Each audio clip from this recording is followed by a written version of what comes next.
নমস্কাৰ। All Assam electricity consumers এছ'চিয়েশ্যনে আজি এক সংবাদমেলযোগে গুৱাহাটী প্ৰেছ ক্লাবত তেওঁলোকৰ বিভিন্ন দাবী সম্বলিত বিষয় অৱগত কৰে। অহা 16 ফেব্ৰুৱাৰীত ৰাজ্যব্যাপী দাবী দিৱস তেওঁলোকে পালন কৰিব।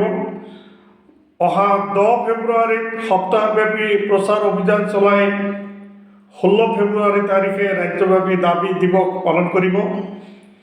বিদ্যুৎ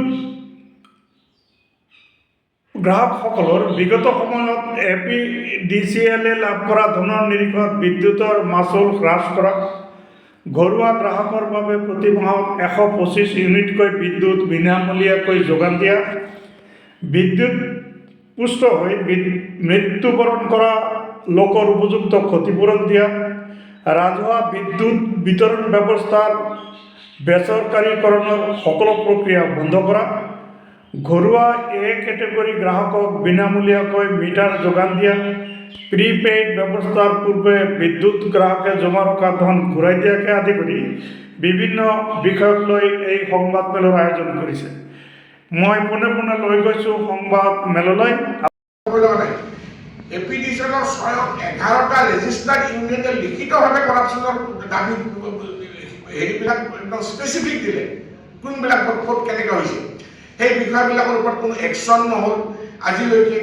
বৰঞ্চ সেইবিলাকে তেওঁলোকে তেনেকেই চলি আছে।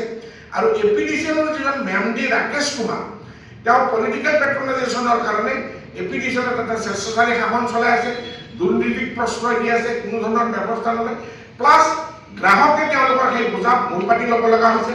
সেইবিলাকৰ ক্ষেত্ৰত আমি চৰকাৰ, অসম চৰকাৰে, আৰু যিহেতুকে এতিয়া ৰেগুলেটৰী কমিশ্যনতকে মুখ্যমন্ত্ৰী সেইটোৱে মুখ্য কথা, আমি মুখ্যমন্ত্ৰীক দাবী জনাইছোঁ বা অনুৰোধো কৰিছোঁ, তেওঁ ঘৰুৱা গ্ৰাহকক ৰিলিফ দিয়াৰ কাৰণে যাতে 125 ইউনিট ফ্ৰী দিয়ে, আমাৰ জমা থকা পইচা ঘূৰাই দিয়ে।